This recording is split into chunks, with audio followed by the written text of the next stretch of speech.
Muy buenas tardes. Muchas gracias a todos por unirse a participar de la presentación del estudio Efecto Viral COVID-19 y la transformación acelerada del empleo en América Latina y el Caribe, organizada por el Instituto del Banco Central del Paraguay. Hoy compartimos con el economista Guillermo Baylis. El señor Baylis es economista investigador en la oficina del economista jefe para América Latina y el Caribe del Banco Mundial. Obtuvo un PhD en economía en la UCLA en el 2013. Actualmente, su análisis se centra en el impacto de los diferentes niveles educativos en los mercados laborales y sus efectos sobre la pobreza y la desigualdad. El efecto Faro sobre los salarios mínimos, selección de empleo y el efecto de la automatización y digitalización laboral en países en desarrollo. Para consulta del disertante, se encuentra disponible el chat del evento en Microsoft Teams. Las preguntas serán respondidas al término de la exposición. Igualmente, quienes deseen certificado deberán escribir en el chat su nombre completo y dirección de correo electrónico a la cual se les enviará el certificado digital. Dicho esto, cedo la palabra al moderador, el doctor Diego Duarte, miembro titular del directorio del Banco Central del Paraguay.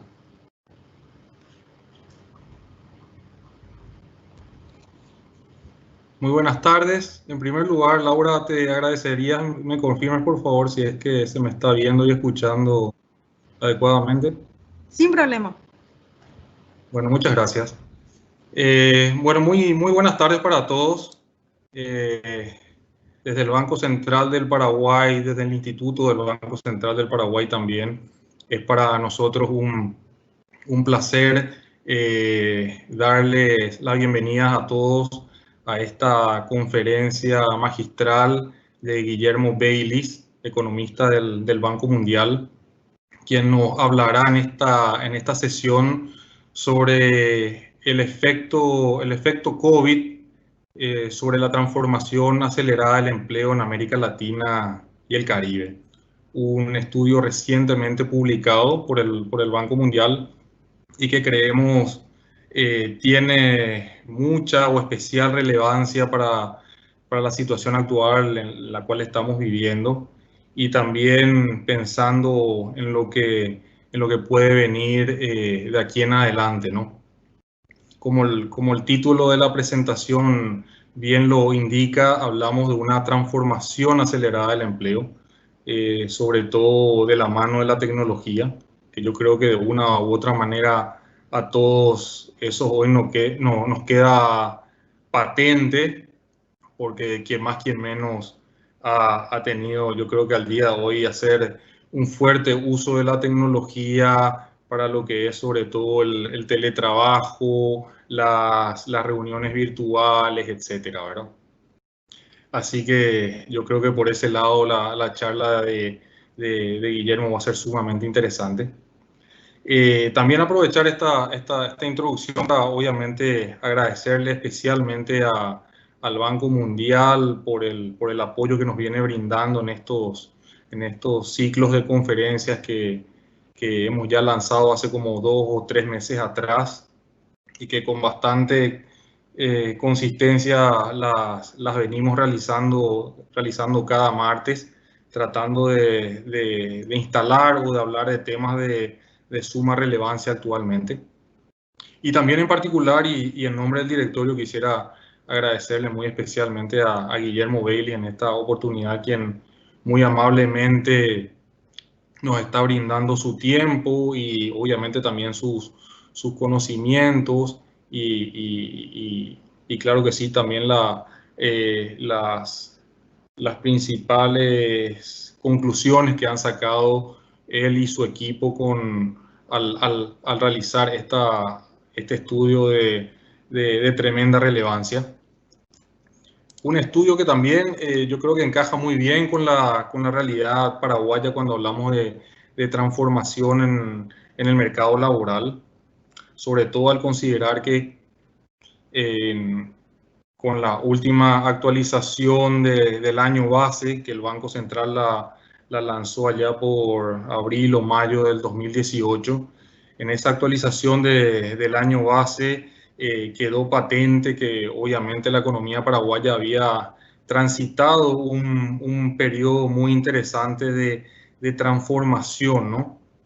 Y que esa transformación justamente se dio por el lado de los servicios, eh, donde esta rama ha ido tomando especial relevancia dentro de lo que es la estructura del PIB o el PIB de nuestra economía, donde todo lo que tiene que ver con transporte, logística, telecomunicaciones, intermediación financiera, intermediación inmobiliaria, todo lo que tiene que ver también con servicios de hotelería y restauración han ido adquiriendo una preponderancia muy relevante en nuestra economía y al mismo tiempo han ido generando mucho empleo, sobre todo de calidad, ¿no?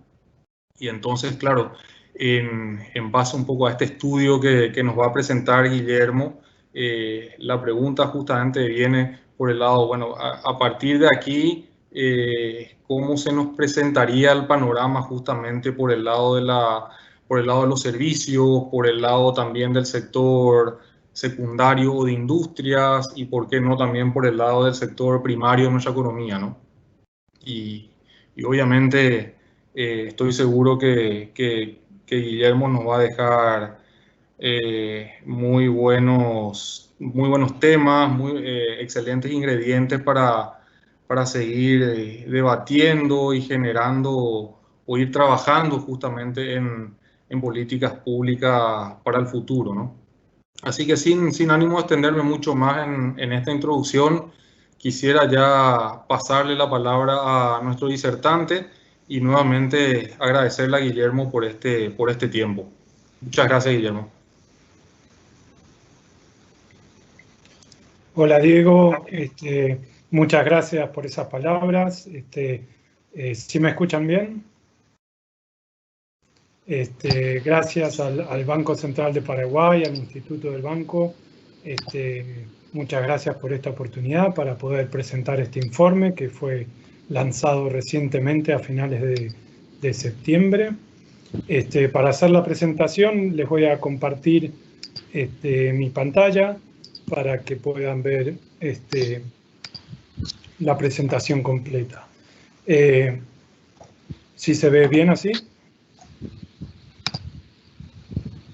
Sí, se ve bien. Ok. Bueno, como mencionaba Diego, el punto de partida del estudio tiene que ver con la observación que hay un cambio muy fuerte en la demanda de habilidades en el mercado laboral. Vemos, por ejemplo, que hay una caída fuerte en la demanda por tareas rutinarias manuales. Este gráfico las barras indican el ritmo al cual cada país en Latinoamérica está cambiando y en este gráfico decreciendo la demanda por esos trabajos que tienen que ver con tareas rutinarias manuales que son simples, repetitivas y que involucran un trabajo físico. Al mismo tiempo que vemos esto, la contraparte es un aumento en la demanda por tareas no rutinarias, ya sean analíticas o interpersonales. Analíticas tienen que ver con todo lo que es pensamiento crítico, resolución de problemas, creatividad. Ese es el tipo de habilidades que ahora están en demanda. Ese es el gráfico a la izquierda. Y en el gráfico a la derecha son las actividades interpersonales. Y eso tiene que ver con con comunicarse efectivamente con otros, ya sea en tareas de atención al cliente, en gerenciamiento de un equipo o de trabajar en equipo. Estas son las habilidades que vemos que los trabajos están demandando. Entonces, a partir de esta observación, nos preguntamos por qué estas transformaciones del mercado laboral, por qué vemos estos cambios. Y en este estudio identificamos tres causas principales. Por un lado, lo que se llama en la literatura desindustrialización prematura en la región. Ahora en un minuto voy a meterme más en detalle, pero básicamente lo que esto implica es que la mayor parte del empleo se está generando en el sector de los servicios. La segunda causa tiene que ver con la servicificación de la economía. Y esto tiene dos caras de la misma moneda. Por un lado, del lado de las empresas cada vez más usan más servicios como insumos en su función de producción y al mismo tiempo están ofreciendo más servicios complementarios al bien que están produciendo, servicios de atención al cliente postventa, de reparación. Entonces, cada vez más vemos que el sector manufacturero está más y más involucrado con el sector de servicios. A eso llamamos servicificación en el lado de la manufactura. Y por otro lado, estamos viendo del lado de los trabajadores que las ocupaciones están cambiando. Aún dentro del sector, dentro de cada sector, ya sea el industrial, ya sea el de agricultura, las ocupaciones están cambiando. Y más adelante les voy a mostrar más en detalle cómo se ve esa transformación. Y por último, el tercer factor es la adopción de nuevas tecnologías y automatización de tareas. A medida que estamos incorporando más y más tecnología, los trabajadores dentro de una ocupación están cambiando el set de tareas que están realizando. Entonces vamos a meternos más en detalle en la primera causa, la desindustrialización prematura. ¿Qué queremos decir con esto? Bueno, en economía y todos los países del mundo hay un fenómeno general que a medida que nos vamos desarrollando, nos vamos haciendo más ricos y el nivel de ingreso per cápita aumenta, la economía cambia su estructura, cambia la proporción de gente que está empleada en los distintos sectores, ya sea agricultural, el industrial o el de servicios. Y hay tres hechos estilizados que se repiten más o menos alrededor del mundo. El primer hecho estilizado tiene que ver con el sector primario. El sector primario disminuye su participación tanto en valor agregado como en participación del empleo, y disminuye la importancia dentro de la economía. En el gráfico a la izquierda pueden ver en valor agregado, a medida que nos movemos a la derecha, estos son los países que se están enriqueciendo, que tienen un nivel adquisitivo más alto. Los países en colores son los de Latinoamérica y el resto es el resto del mundo. Y vemos también en la participación del empleo lo mismo, una caída muy marcada, muy fuerte de la importancia del sector primario. La contraparte es el sector de los servicios. Vemos también en valor agregado a la izquierda y en participación del empleo a la derecha que hay una tendencia muy fuerte hacia el crecimiento del sector de servicios a medida que los países se van volviendo más ricos. Ahora, ¿qué pasa con el sector industrial? El sector industrial pasa por dos etapas. Una etapa que se llama de industrialización, que pasa en los niveles de ingreso más bajos. Esta es cuando la industria está creciendo y genera muchos empleos, entonces aumenta su participación en el PIB y también aumenta su participación en el empleo. Pero llegado a cierto nivel de ingreso, empieza la etapa de desindustrialización, ¿sí? Y en este caso, para los países más ricos, vemos que empieza a caer la participación del valor agregado del sector industrial como porcentaje del PIB y también cae la participación del empleo como porcentaje del empleo total en la economía. Pero sí quiero remarcar un detalle en este gráfico de participación de empleo, que notamos que puede haber ciertas diferencias entre la experiencia de los países más desarrollados y la experiencia de América Latina. Y este es un punto que hizo Rodrik en un paper de 2016 y que llama la atención a lo que se llama la desindustrialización prematura. ¿Prematura en qué sentido? Por un lado, la importancia del sector industrial tiene picos inferiores en los países en desarrollo que los que tuvieron los países más desarrollados. En este gráfico estoy mostrando el empleo en el sector de la industria, pero sucede también en el valor agregado.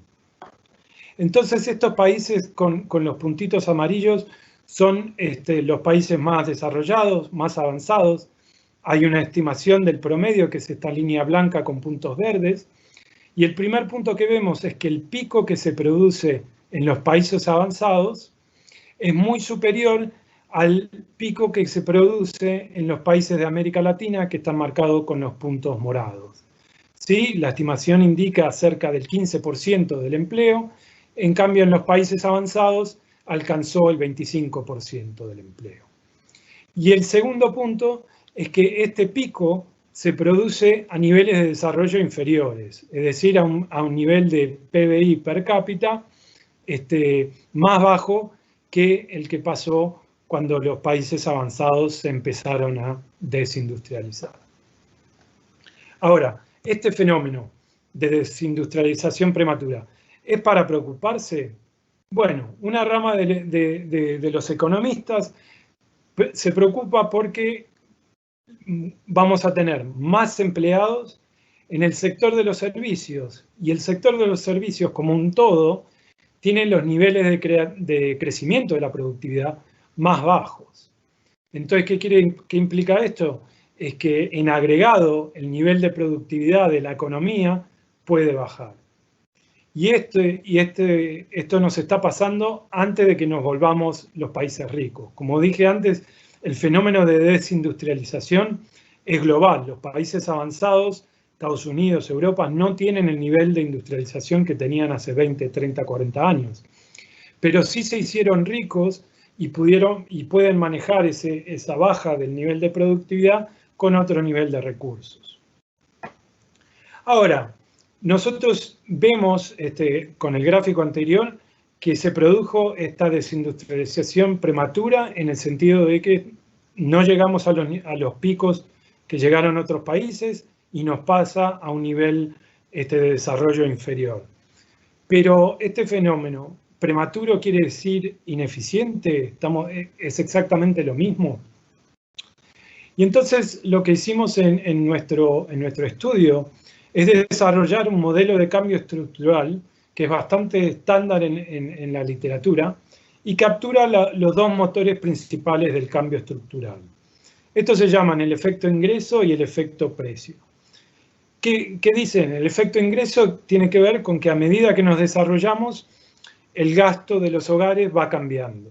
Cuando somos muy pobres, gastamos la mayor parte del ingreso en comida porque tenemos que subsistir. A medida que nos vamos haciendo un poco más ricos, nos alcanza para comprar algunos bienes industriales y empezamos a gastar en algunos servicios. Y cuando nos volvemos mucho más ricos, ya gastamos mucho más en servicios. Empezamos a acceder al mercado inmobiliario, a las finanzas, empezamos a hacer turismo, y entonces mayor parte del gasto se dedica a servicios. La otra hipótesis y motor del cambio estructural tiene que ver con el efecto precio. Y se llama así al efecto que se genera cuando un sector, vamos a llamarlo el industrial, tiene un crecimiento de la productividad mucho más alto que los otros sectores, en particular el de servicios. A medida que aumenta la productividad, el país se va haciendo más rico. Y a medida que se hace más rico, empezamos a demandar más bienes industriales, pero también más servicios.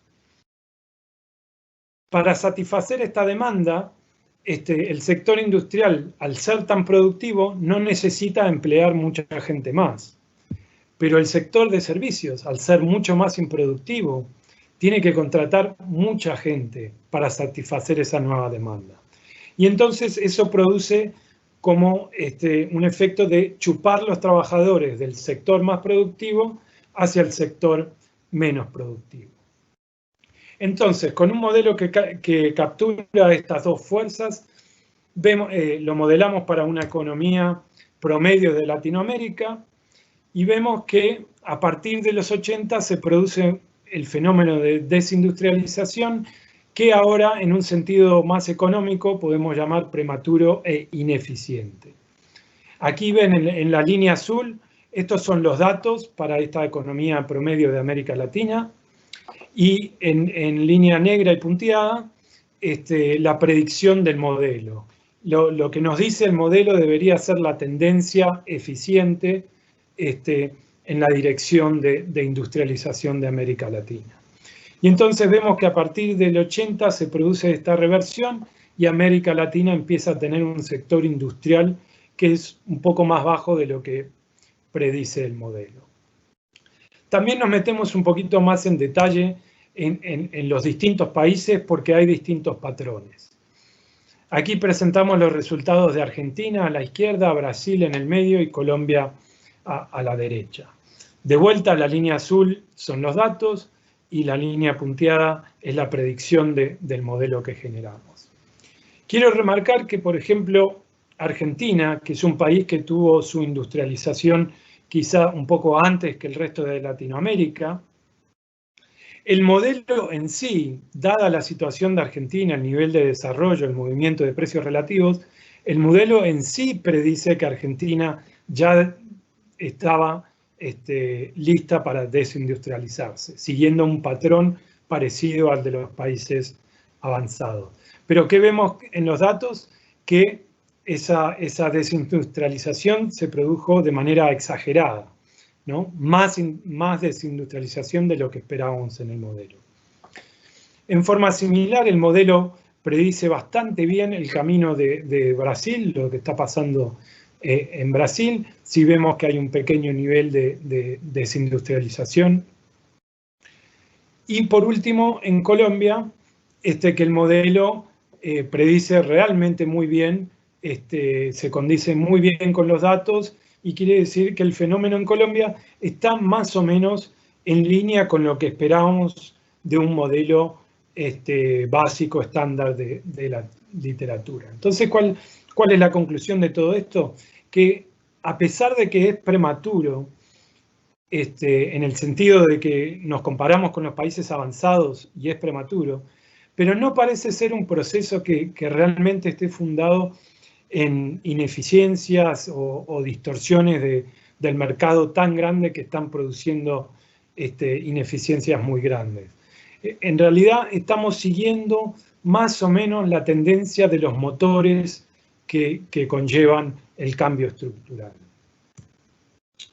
Ahora bien, ¿qué nos dice esto en el presente con el COVID y qué podemos mirar hacia adelante, hacia el futuro del sector industrial? Bueno, por un lado, nos encontramos acá con el principio de la cuarta revolución industrial. Esto son nuevas tecnologías que están apareciendo que tienen cierto sesgo y cierta tendencia a sustituir el empleo en el sector industrial. La impresión 3D, los robots, los sensores, son todas tecnologías que ayudan a que las máquinas hagan más de la producción. Por otro lado, vemos con el COVID-19 que se empezó a hablar en los países desarrollados sobre lo que ellos llaman reshoring, en oposición al offshoring. Offshoring es cuando una empresa de un país avanzado se mueve a otro país para beneficiarse de los costos de trabajo más baratos.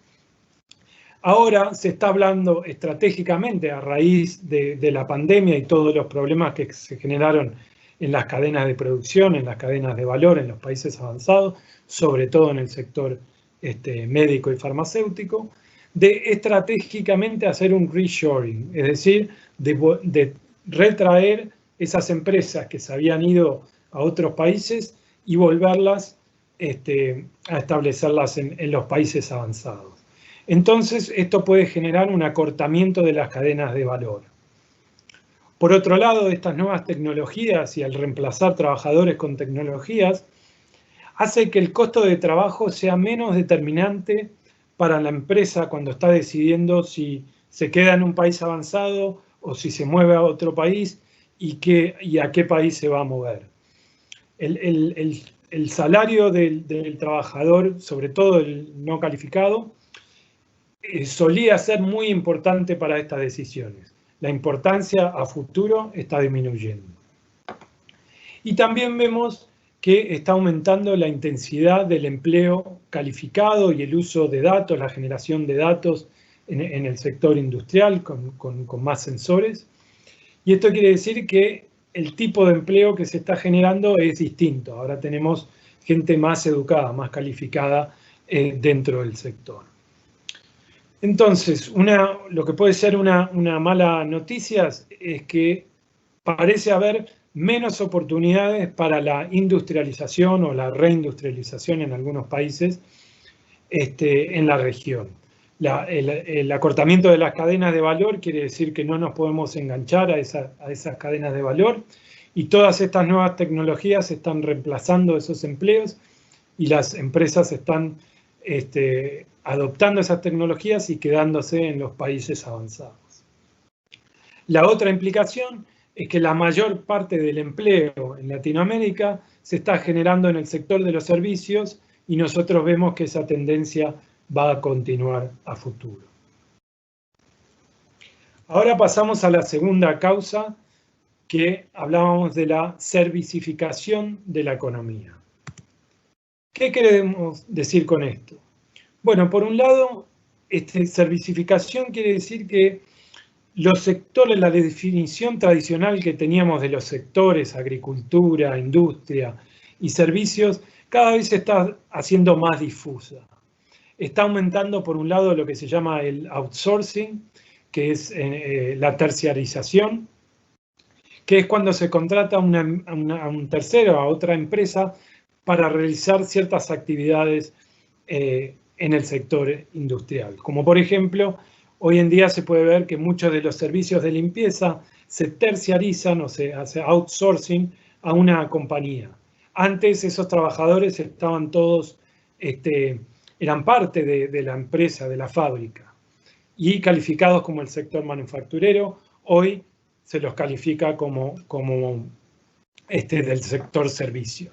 Pero en este paper que menciono aquí, de Berlingueri, él estima cuánto de eso es realmente un cambio económico y cuánto es un cambio de nomenclatura, porque el tipo de limpieza antes estaba en la fábrica, ahora pertenece a otra empresa, pero en realidad la actividad económica no ha cambiado demasiado, ¿no? Y él sugiere que hasta 20% de lo que vemos tiene que ver con este fenómeno de reclasificación de actividades.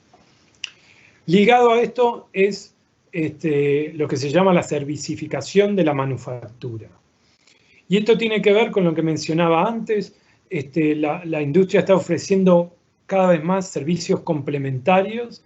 Además del bien que producen, se ofrecen todo tipo de servicios de preventa y diseño del producto final para cada cliente, hasta servicios de postventa, reparación, información, educación y servicios adjuntos que funcionan con el bien que ellos producen. Y también lo vemos por el lado de los insumos, servicios incorporados.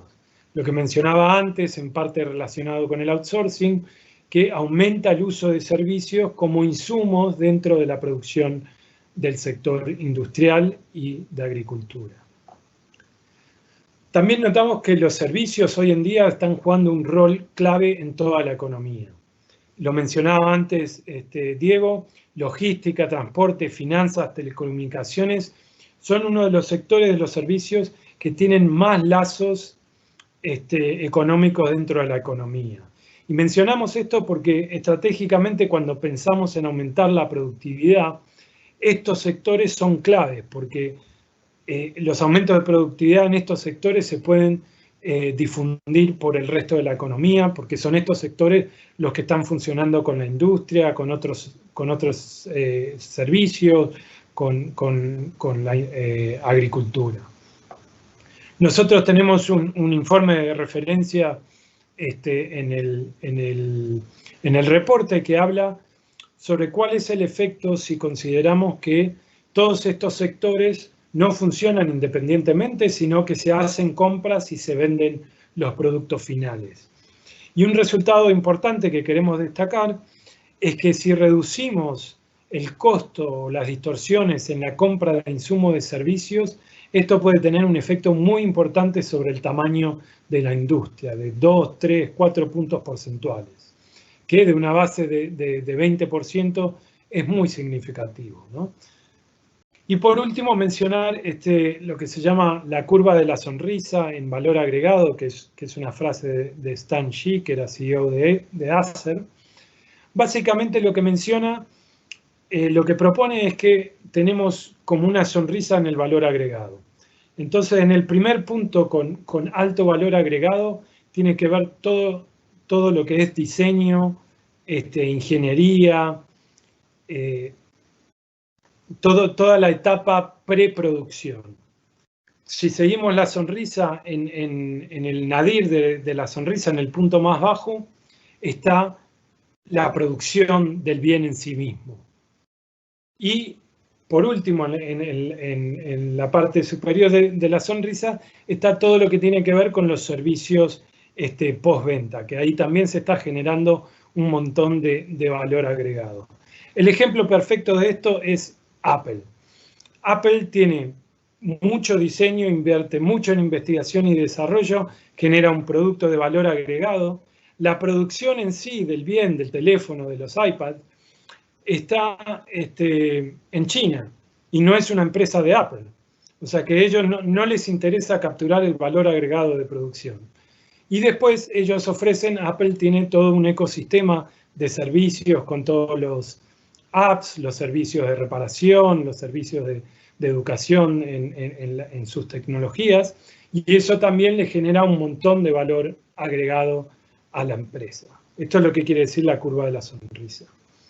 Pero también vemos una servicificación de las ocupaciones.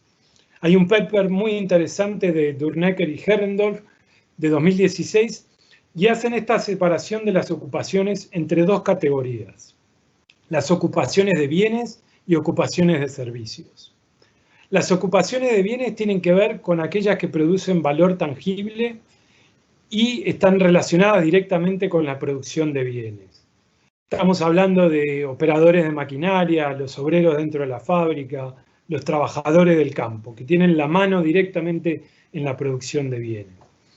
Las ocupaciones de servicio, en cambio, tienen que ver con aquellas que producen valor intangible. No están involucrados ahí con las manos en la producción directa de los bienes. Y estas son las ocupaciones como abogados, gerentes, diseñadores, ingenieros, científicos, que están produciendo valor, pero no directamente en la producción. Y el resultado más importante de su paper tiene que ver con que a mayor nivel de ingreso se observa que todos los sectores económicos, agricultura, industria y servicios, todos están empleando más ocupaciones de servicios. Entonces, gráficamente podemos ver esto.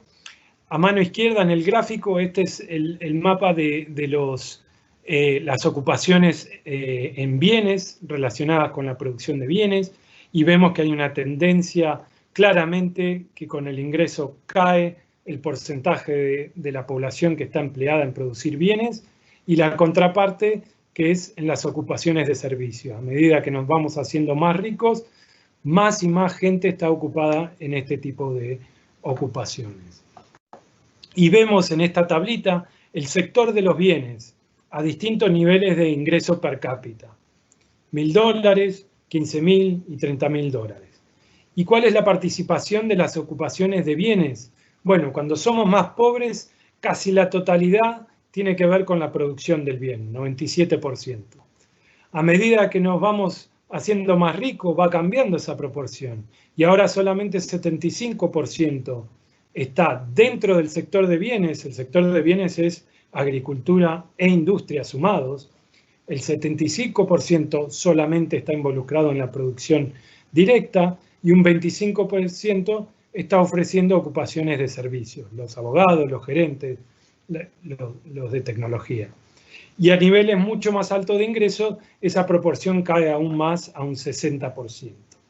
¿Sí? Entonces vemos esta transformación también dentro de los sectores económicos de las ocupaciones. Ahora bien, ¿cómo afecta COVID y cómo vemos el futuro en este sector? Bueno, el Banco Mundial está realizando un montón de encuestas de alta frecuencia, tratando de alcanzar a las empresas y preguntándoles los efectos del COVID. Y entre algunas de las respuestas hay claros indicios de que las empresas están incorporando más tecnología para lidiar con la crisis. Esto en parte tiene que ver con incorporar las tecnologías para facilitar el trabajo a la distancia, el teletrabajo, pero también están incorporando tecnologías que reemplazan a los trabajadores para poder seguir produciendo y al mismo tiempo respetar las reglas de confinamiento y cuarentena.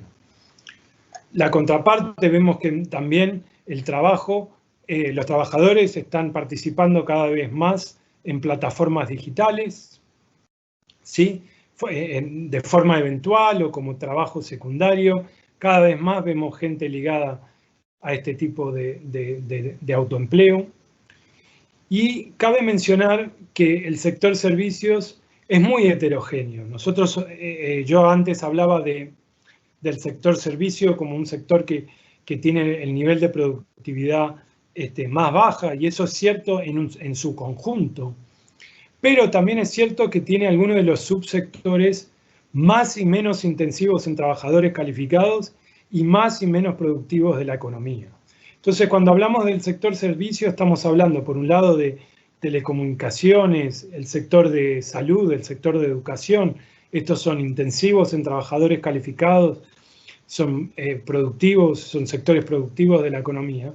Pero también tenemos todo lo que es restaurantes, hotelería, comercio, al por mayor, al por menor, y algunos de estos sectores tienen pocos trabajadores calificados y son menos productivos. Entonces hay mucha varianza, es un mapa muy, muy heterogéneo cuando hablamos de servicios.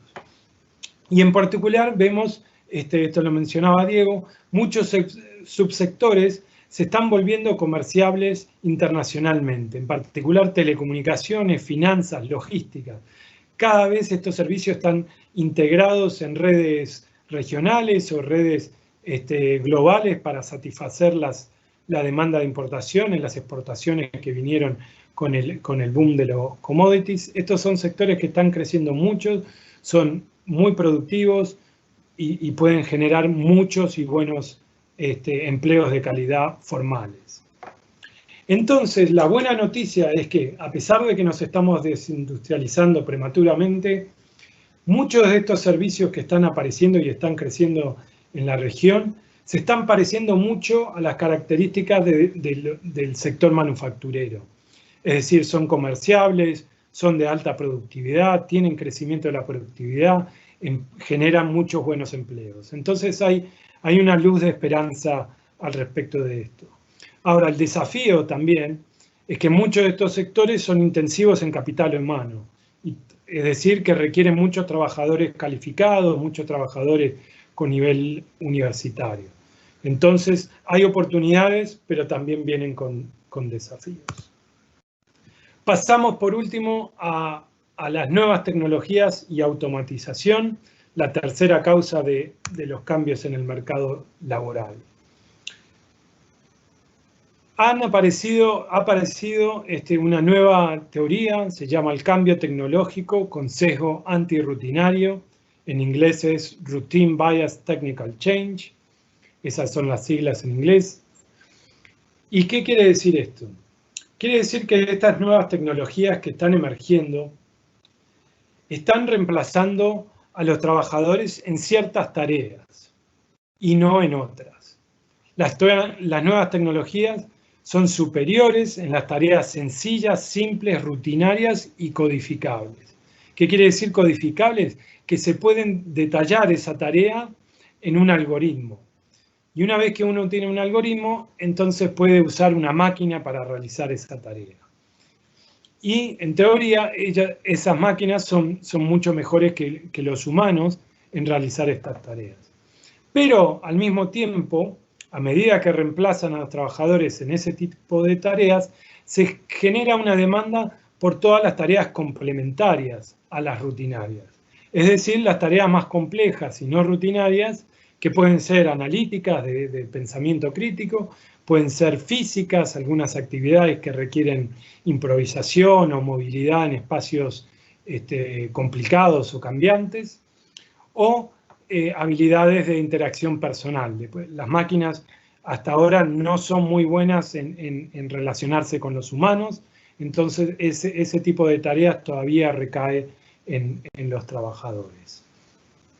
¿Sí? Entonces, vemos por un lado que se reemplazan ciertas tareas, pero también puede haber un aumento en demanda en otras tareas. Entonces, la pregunta que nos hacemos y la pregunta que está en la literatura es si estos cambios van a generar pérdidas importantes de empleo, lo que se llama el desempleo tecnológico, que es el concepto de que las máquinas van a sustituir a todos los trabajadores y nos vamos a quedar todos desempleados. Ahora, ¿cómo podemos pensar de una forma general los efectos de la automatización? Nosotros creemos que la forma más fácil de pensar en este tema es hacer las dos siguientes preguntas. Uno, hay que pensar en cuál va a ser el número total de tareas a realizar. Y la segunda pregunta es, ¿quién tiene la ventaja para realizar esas tareas? ¿Un humano o una máquina? ¿Y qué queremos decir con la primera pregunta? En la literatura de economía laboral, hay algo que se llama el lump of labor fallacy. La falacia de pensar que hay una cantidad fija de empleo en una economía. Entonces, bajo esta falacia, esta visión, si una máquina reemplaza a un trabajador, entonces hay menos empleo para los trabajadores. Ahora, nosotros sabemos que eso no es enteramente cierto. Eso es una falacia. Toda la historia económica nos enseña que, a pesar de las muchas innovaciones tecnológicas que hemos tenido en nuestra historia, siempre se han generado más y más empleos. Al día de hoy hay muchos más empleos que había hace 100 años. ¿Y por qué pasa esto? Bueno, porque hay que preguntarnos varios efectos que pueden estar pasando. Uno es el efecto escala. A medida, supongamos que una empresa adopta una nueva tecnología y puede reemplazar ciertas tareas con esta tecnología y por eso es mucho más productiva. En un mercado competitivo, eso quiere decir que puede vender su producto a un precio inferior y esto va a generar que haya más demanda por ese bien. Ahora, si para producir ese bien se necesitan no solo máquinas, sino también otros trabajadores que estén haciendo actividades complementarias, entonces ese aumento de demanda puede más que compensar la pérdida inicial de empleos y terminamos con más empleo. Otro efecto puede ser en la cadena de producción. Una empresa adopta una nueva tecnología, pero por un lado compra insumos y por el otro tiene que venderle su producto a otros, si tiene que transportarlo, si tiene que tener un almacén, etcétera, etcétera. Entonces, a medida que aumenta la demanda por los bienes de esta empresa que produjo esta innovación, hay que también preguntarse qué van a pasar con el número de tareas para la producción de insumos, los insumos de esa producción, y qué va a pasar hacia adelante con todo el transporte, toda la logística, todo lo que tiene que ver con la comercialización de más productos. ¿Quién tiene la ventaja para realizar esas nuevas tareas? ¿Los humanos o las máquinas? También se pueden generar trabajos en industrias no relacionadas. Por ejemplo, a medida que aumenta la productividad, porque más y más empresas están adoptando nuevas tecnologías, se hacen más productivas, el país se hace más rico, pues empezamos a gastar en cosas distintas. Podemos viajar más, usar hoteles, restaurantes, salir a comer. Entonces hay otras industrias que se pueden ver beneficiadas por estos aumentos de productividad. Y por último, algo que siempre tendemos a ignorar, es que nuevas tecnologías en general siempre implican nuevos empleos, que ni siquiera sabemos, que no existen hoy y quizás ni siquiera nos podemos imaginar. Y como por ejemplo podemos pensar hace 20, 30 años, todos los empleos relacionados con el manejo de las redes sociales. Hace 20 años no existían redes sociales, no existía ese tipo de empleo. Entonces toda innovación tecnológica trae con ella la creación de un montón de empleos que ni siquiera nos podemos imaginar que existen. Entonces, teniendo esto en cuenta, nosotros tratamos de medir los riesgos de automatización, tratar de ver cuál es el número de puestos de trabajo que pueden estar en riesgo. De vuelta, eso solamente mide la pérdida de empleo y no está midiendo todos los efectos de generación y creación de empleo que también pueden ser generados. Y en la literatura hay dos enfoques básicos. Uno tiene que ver con el enfoque basado en ocupaciones. Básicamente analizan una ocupación, analizan el riesgo de automatización y si tiene un riesgo más alto del 70%, se considera que todo el empleo en esa ocupación se destruye o está en riesgo de automatizarse. En general, esta estimación tiende a producir los números más altos y nosotros lo interpretamos como una banda superior de nuestras estimaciones. El otro enfoque que nosotros preferimos es basado en tareas. Parte del punto de partida que una ocupación no es una sola tarea, sino que los trabajadores dentro de una ocupación tienen un set grande de tareas. Y algunas de esas tareas pueden ser automatizables y algunas no. Entonces, usando estas diferencias, analizando las tareas que se realizan dentro de cada ocupación, esta metodología tiende a producir estimaciones más moderadas que nosotros pensamos que son mejores. Y de vuelta, esto es en parte porque acepta la posibilidad de que una parte de la ocupación sea automatizada, pero eso no implica que todo el empleo en esa ocupación esté desapareciendo. Entonces, para comparar las dos metodologías, presento aquí el caso de Chile, 2016, usando los dos enfoques. La línea roja punteada es el enfoque basado en ocupaciones, la línea azul continua es el enfoque basado en tareas. Podemos ver en el eje inferior, este es el riesgo de automatización. Y en general en la literatura se acepta como 70% el rango donde más que eso se considera de alta probabilidad de automatización. ¿Sí? Y 0 quiere decir que es muy poco probable que se automatice. Entonces lo que vemos con el enfoque de ocupaciones es que produce una gran masa de trabajadores con muy alto riesgo de automatización. ¿Sí? La estimación es del 47% del empleo en Chile. En cambio, cuando vemos el enfoque de tareas, la estimación es mucho más moderada y vemos que solamente un 7% de los empleos está en riesgo de automatización. ¿Sí? Entonces, números muy distintos tienen que ver con cómo se estiman estos números. Sí quiero remarcar, sin embargo, que hay una masa importante de trabajadores que está entre 50 y 70%. ¿Y qué quiere decir esto? Que muchas de las tareas que están realizando dentro de esa ocupación son automatizables.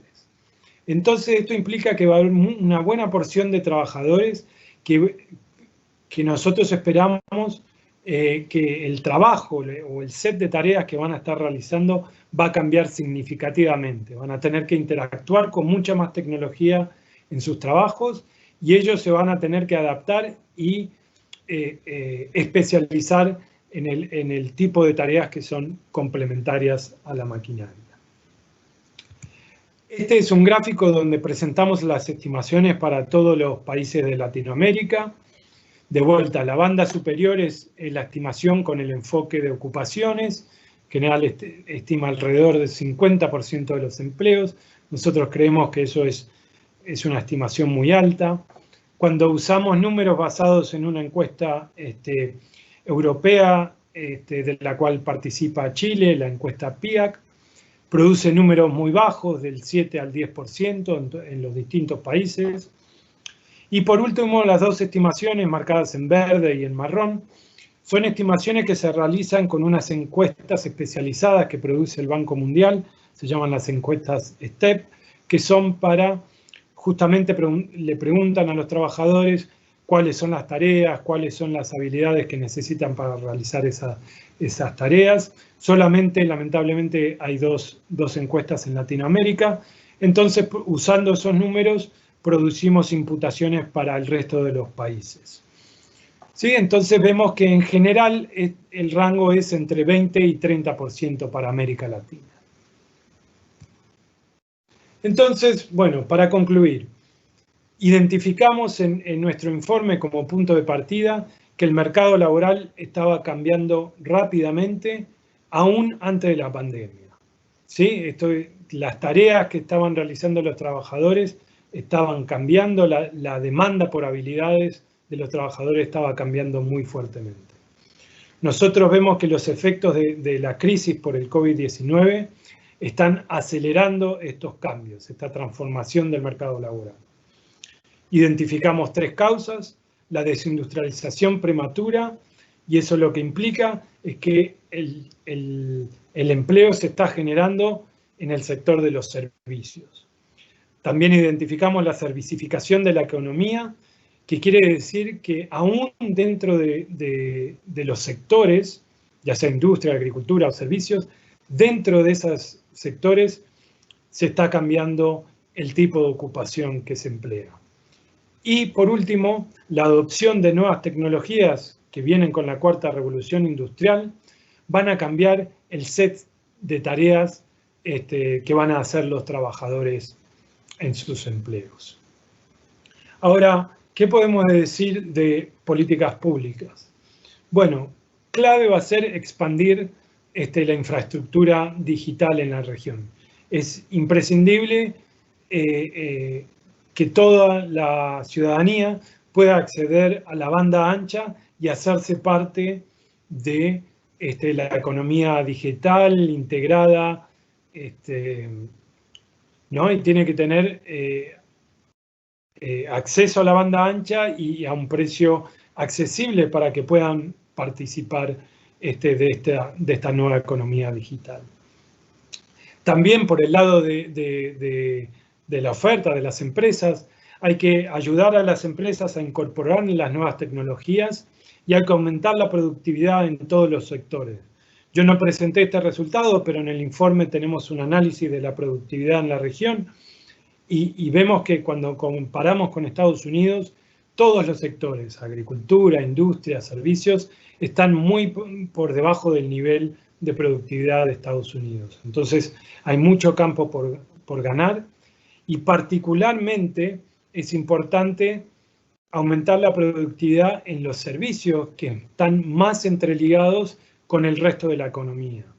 Lo mencionábamos antes, las finanzas, la logística, el transporte, telecomunicaciones, todos estos son sectores que tienen vínculos con agricultura, tienen vínculos con la industria y tienen vínculos con todos los otros servicios de la economía.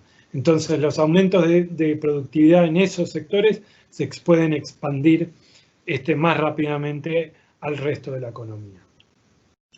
Por el lado de los trabajadores, bueno, importantísimo seguir invirtiendo e invertir aún más en capital humano.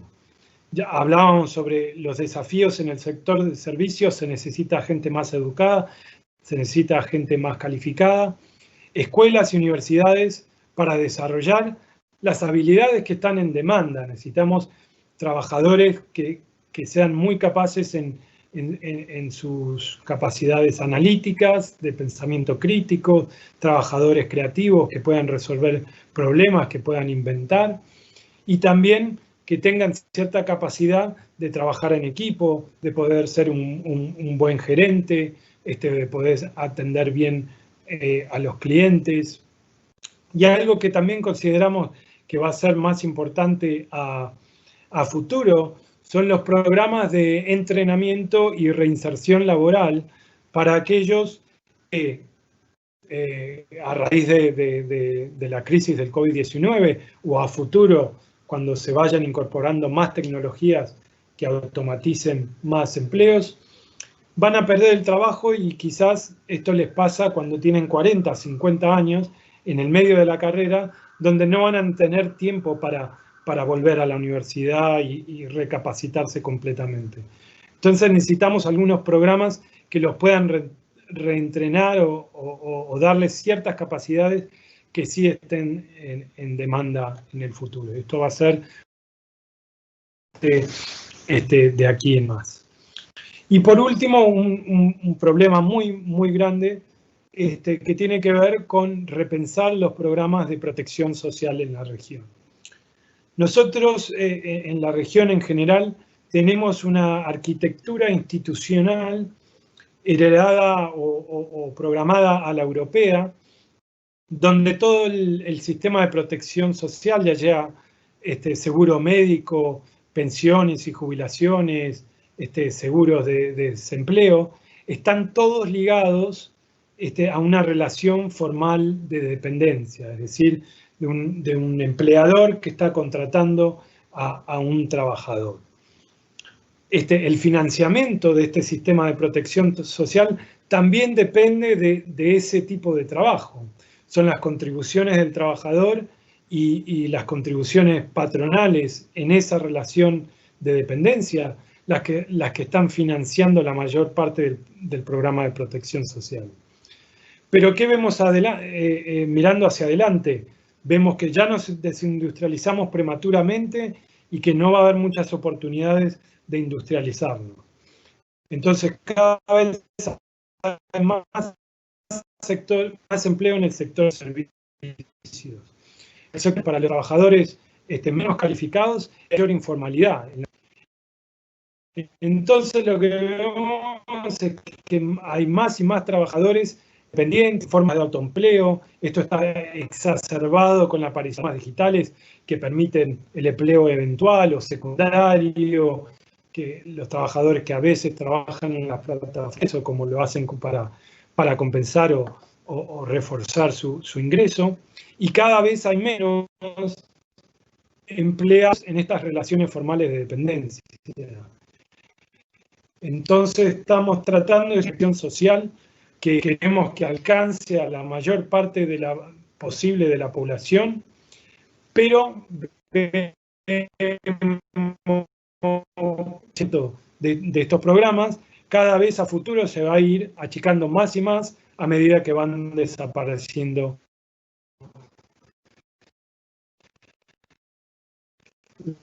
las relaciones formales, la financiación y la provisión. Tenemos que encontrar fuentes alternativas de financiamiento y formas de proveer estos servicios que no tengan nada que ver con que estoy empleado en una fábrica o estoy trabajando independientemente. Lo dejo ahí. Quiero agradecer nuevamente al Banco Central de Paraguay, a Diego, a Laura por la invitación y la oportunidad para presentar este informe. Ha sido un gusto estar con ustedes y pasamos a la siguiente etapa.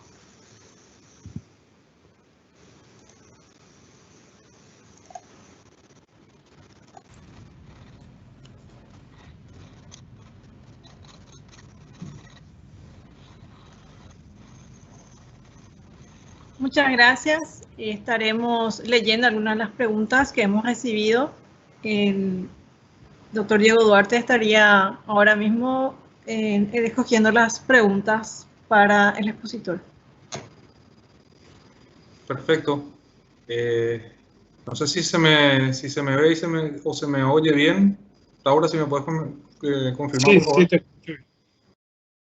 Excelente. Bueno, en primer lugar, Guillermo, muchas gracias por la presentación.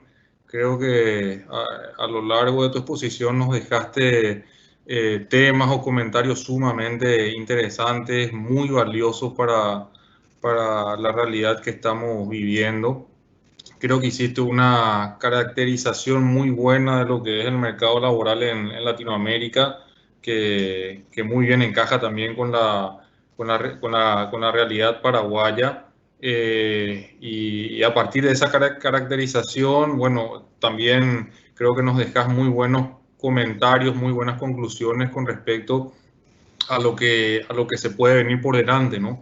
Pensando un poco en esa economía del futuro y en ese sentido, cómo cómo prepararnos como país, cómo prepararnos a nivel institucional, ya sea en lo público, en lo privado, y por qué no, y obviamente también cómo prepararnos desde el punto de vista personal, ¿no? Sobre todo teniendo en cuenta los grandes desafíos que probablemente tendremos por delante con los puntos que vos bien remarcabas, ¿no? La automatización, el avance de la tecnología, los rápidos cambios estructurales que estamos viendo en la economía global, en las economías regionales también. Así que, en general, como te decía, muy interesante tu presentación y realmente muy agradecido. Pasando ya a lo que serían las preguntas, justamente tomando aquí una en consideración, me gustaría que nos comentes un poquito acerca de qué oportunidades te parece que puede tener América Latina en general y por qué no Paraguay en particular acerca de posibilidades de incorporarnos a las cadenas de valores globales que van emergiendo un poco de la mano de esta cuarta revolución industrial que nos comentabas. Sí, gracias, Diego. Sí, creo que, o sea, en términos generales, lo que vemos es una tendencia al acortamiento de esas cadenas de valor global, ¿no? Y con la pandemia vemos cierta especulación en los países avanzados de tratar de retrotraer esas cadenas de valor, acortarlas, hacerlas más cercanas a sus países, ¿no? Para no tener disrupciones en la cadena de producción cuando se producen crisis inesperadas como esta pandemia. Pero también hay ciertas conversaciones alrededor de hacer las cadenas de producción más resilientes, y en eso se habla de diversificar los lugares donde están, diversificar los lugares de producción, no tener todo en un solo país, no tener todo en China, sino tener varios países. Por si hay una crisis en un país, entonces hay otros países que pueden responder y aumentar la producción para no tener que interrumpir la cadena en los países avanzados. Entonces, a medida que la conversación se dirija más hacia la diversificación de cadenas, entonces ahí sí existen ciertas oportunidades para la región para incorporarse a esas cadenas. La cercanía a Estados Unidos y en alguna medida a Europa nos puede ayudar a ser esos productores que no tengan que depender solamente de la China. Pero para realmente tener una oportunidad y realmente tener eso, hay que dar un salto de productividad muy grande en la región. Los niveles de productividad que tenemos hoy no nos hace competitivos con otros países para poder competir para participar en eso. Entonces, como mencionaba antes, incorporar nuevas tecnologías, tener trabajadores más calificados, todo este tipo de políticas públicas que pueden ayudar a aumentar la productividad de la industria, eso realmente es la condición que necesitamos para luego saltar a las cadenas de producción globales.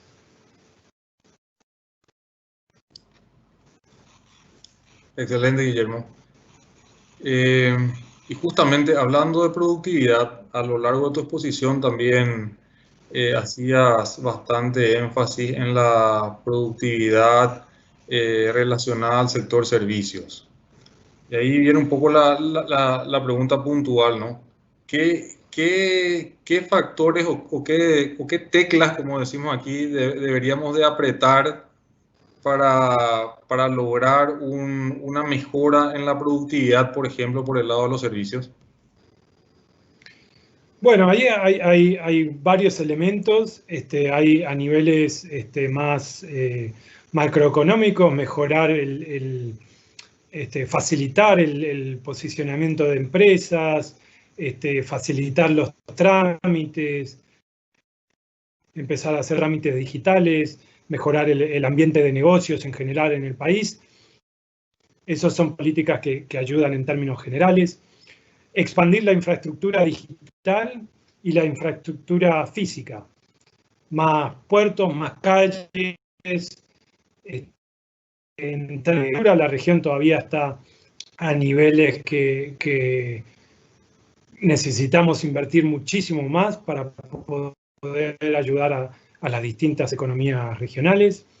El acceso a la banda ancha para que más y más gente pueda participar de la economía digital, ser más productivos, poder vender su trabajo a mejores precios, encontrar nuevos clientes.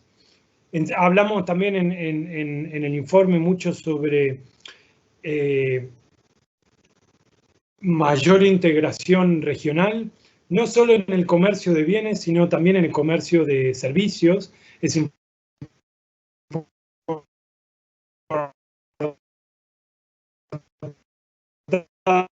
aumentar las regulaciones obsoletas que no permiten a los transportistas cruzar fronteras. Eso genera muchos costos para las empresas que tienen que tener una empresa que lo lleva al puerto, del puerto otra empresa que lo lleva a otro puerto, de ahí un tercer camionero que viene y lo lleva a su destino final. Estos son costos que se van agregando y van haciendo que las empresas se hagan menos y menos competitivas y menos productivas. Y por el lado de los trabajadores, invertir en capital humano, proveer más y más trabajadores capacitados, con las capacidades necesarias en el futuro.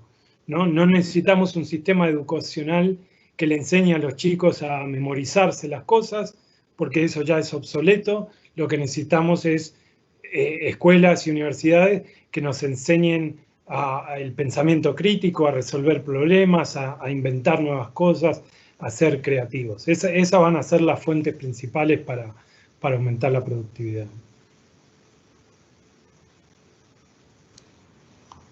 Excelente, muy interesante. Guillermo, y por el lado de la automatización, vos bien remarcabas cuando nos hablabas acerca de los riesgos que podría suponer un avance rápido de la automatización o el uso de la tecnología, ¿verdad? Y eso trayéndolo a una perspectiva un poco, qué sé yo, por decirlo de una manera personal, ¿qué cuestiones un ciudadano debería de tener en cuenta, sobre qué cuestiones debería de enfocarse o trabajar para mitigar ese riesgo de pérdida de empleo ante la automatización? O por decirlo de alguna manera, ¿qué skills, qué calificaciones debería de tener esa persona para poder ser empleable en esta economía del futuro que vos nos estabas señalando? Sí, buena, importante pregunta. Sí, los trabajadores, digamos, es importante. Yo no presenté este resultado, pero en el informe tenemos, cuando medimos el riesgo de automatización, son los trabajadores menos educados y los que tienen ingresos más bajos, los que están metidos en ocupaciones que son más sencillas y por ende las que son más susceptibles a ser automatizadas en el futuro. Entonces, de vuelta a un mensaje importantísimo que es educación, educación y educación, ¿no? Seguir invirtiendo en educación. Ya un primario no alcanza para la economía del futuro. Pronto un secundario tampoco va a ser suficiente. Vamos a necesitar que más y más trabajadores tengan capacitaciones a nivel terciario, ya sean en universidades o en programas técnicos que le permitan hacer ciertos trabajos que todavía requieren mucho trabajo no rutinario, ¿no? Después uno puede pensar como persona, como trabajador, cuánto de mi trabajo tiene que ver con una actividad física que la hago todos los días, que siempre es lo mismo, que es una rutina, que es simple, que es sencillo. Si yo estoy metido en un empleo así, tengo que saber que si yo paso la mayor parte del día haciendo ese tipo de tareas, es muy probable que en un futuro ese empleo no exista más. Entonces, ¿qué puedo hacer? Puedo buscar capacitaciones, por eso mencionaba que no solo es escuelas y universidades, sino también programas de entrenamiento y reinserción laboral que puedan ayudar a la gente que está tal vez un poco más crecida, que no va a ir a la universidad, pero que necesita nuevas capacidades, ¿no? Entonces, como política pública necesitamos invertir y pensar en cómo diseñamos esos programas. Después, las capacidades que vemos muy en demanda son principalmente las de poder resolver problemas, la de ser creativo, la de inventar y si ves un problema, que hay algo en la sociedad que no funciona, que se puede desarrollar una app o un producto o algún servicio que puede resolver ese problema, que puede ser en transporte, que puede ser facilitar el comercio entre regiones. Entonces esa creatividad, ser inventivos, tratar de ver un problema y tratar de encontrarle una solución. Y por el otro lado también desarrollar las capacidades de interacción humana. Las máquinas hasta ahora no tienen un buen récord de poder funcionar bien con humanos, ya sea los contestadores automáticos por teléfono. La mitad de las llamadas termina siendo con un operario porque no se entiende, porque el trámite es distinto. Entonces todavía todo esto que tiene que ver con la interacción humana, interacción con atención al cliente, con tener un equipo de trabajo, gerenciamiento, con poder trabajar en equipo, este tipo de tareas todavía está muy en demanda. Y parecido a eso, relacionado a creativo y este tipo de interacción humana, actores, profesores de educación física, todo lo que tiene que ver con el fitness, la producción de contenidos en YouTube, todo esto está generando, de vuelta, no empleos formales en relaciones de dependencia, sino un montón de alternativas de autoempleo y trabajo independiente que puede generar ingresos para aquellos trabajadores que no llegan a un empleo formal.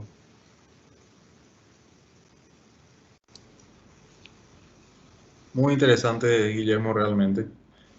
Tengo aquí una cuarta y última consulta que guarda relación un poquito con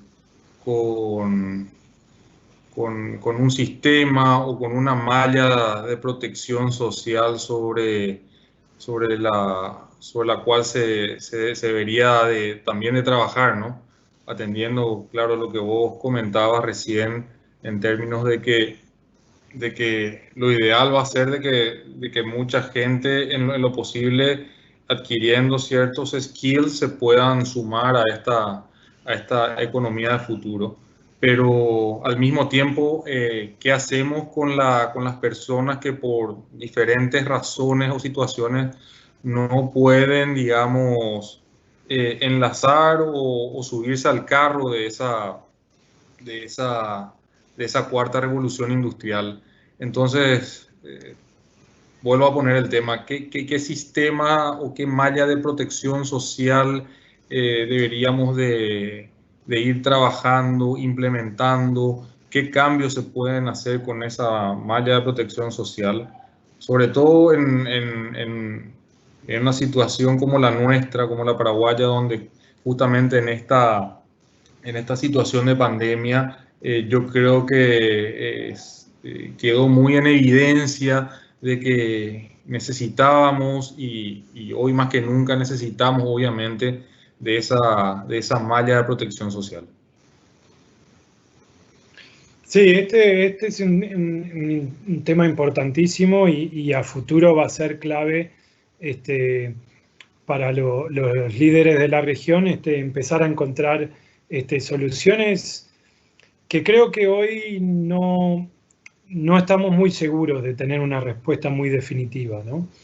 Se habla bastante del ingreso básico universal, un ingreso que se le va a dar a todos los ciudadanos sin importar el nivel de riqueza o pobreza o la condición de empleo.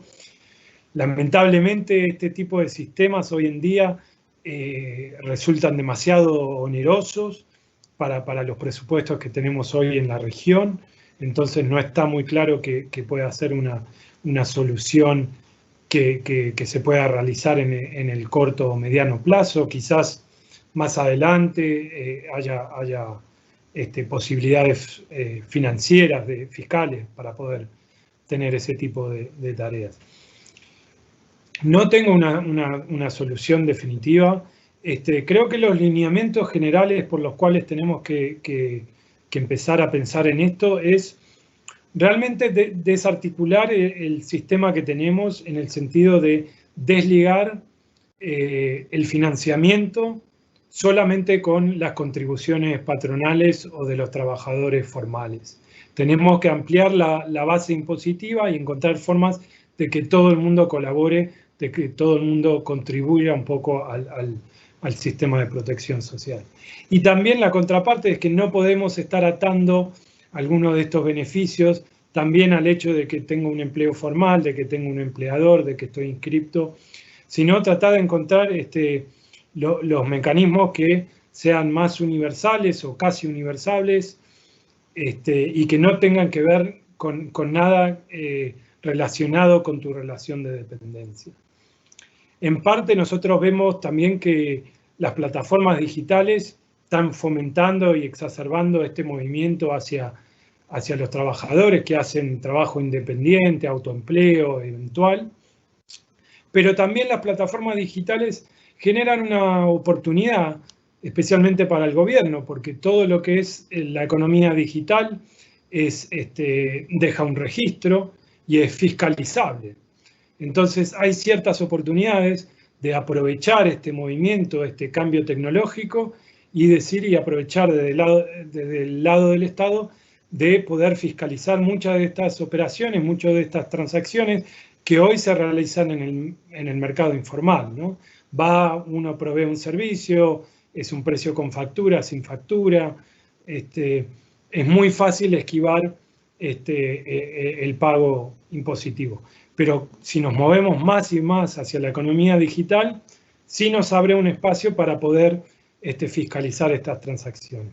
También es importante en ese marco, yo hablaba antes de la integración regional en el comercio de bienes, pero también de servicios, y también podríamos hablar de tener certificaciones y licencias comunes entre las profesiones para que un ingeniero en Paraguay pueda trabajar en Argentina, en Venezuela, en Perú, en Ecuador, sin tener que tomar todos este tipo de equivalencias y certificaciones. Si tenemos más o menos programas, América Latina tiene el beneficio de que como región tenemos más de 600 millones de personas, economías grandes, mucha gente, hay mercados muy grandes que podemos aprovechar si tenemos un marco regulatorio en común para la economía digital. Esto tiene que ver con la privacidad de los datos, quién es dueño de los datos, cómo se pueden usar y vender. El sistema impositivo, cuando hay transacciones nacionales, yo estoy ofreciéndote un servicio desde Argentina y el que me lo compra está en Perú, ¿cómo hacemos para que cada uno pague su porción de los impuestos? Necesitamos un marco regulatorio regional que pueda apoyar toda esta economía e incentivarlo, porque lo que vemos es que la economía digital genera ganancias para todos. Genera ganancias para las empresas porque hay un mercado más amplio, genera beneficios para los consumidores porque ahora hay una oferta mucho más grande, podemos tener ofertas desde México hasta Argentina, todo un montón de empresas que producen bienes o servicios, esa competencia va a bajar los precios, los consumidores y las empresas que usan esos servicios se van a beneficiar. Y los trabajadores, hoy hay más posibilidades que nunca de ofrecer alternativas de trabajo, de ofrecer un trabajo eventual, complementar el ingreso que tengo por mi trabajo principal con otro tipo de actividades digitales.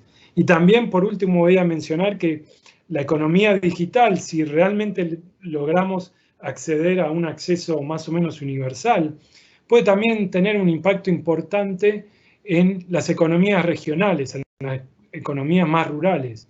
Está el ejemplo de China, donde la empresa gigante Alibaba invirtió en las zonas rurales creando lo que se llamaron los Taobao Villages.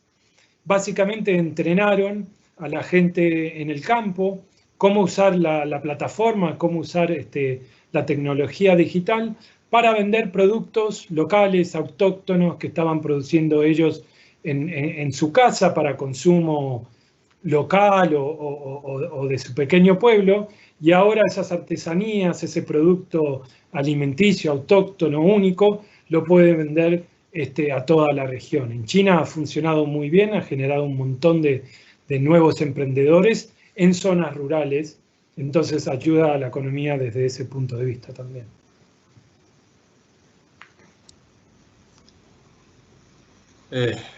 Muchas gracias, Guillermo. Realmente todo lo que pudiste compartir con nosotros realmente han sido comentarios o temas sumamente relevantes. Nuevamente, en nombre del directorio del Banco Central de Paraguay, quisiera agradecerte nuevamente por este espacio que nos has brindado. Y que yo creo que con seguridad seguiremos seguramente en contacto para quizás profundizar en algunos de los temas que hoy nos dejaste como comentarios o como conclusiones muy valiosas, ¿no? Y sin más preámbulo, despedir, dar por concluida esta charla agradeciéndole también al equipo del Instituto del Banco Central que siempre viene apoyando denodadamente todas estas iniciativas que vamos lanzando de forma periódica. Y cómo no, también agradecerle a todos los asistentes, a los participantes que en buen número nos han acompañado durante esta tarde-noche. Así que muchas gracias nuevamente.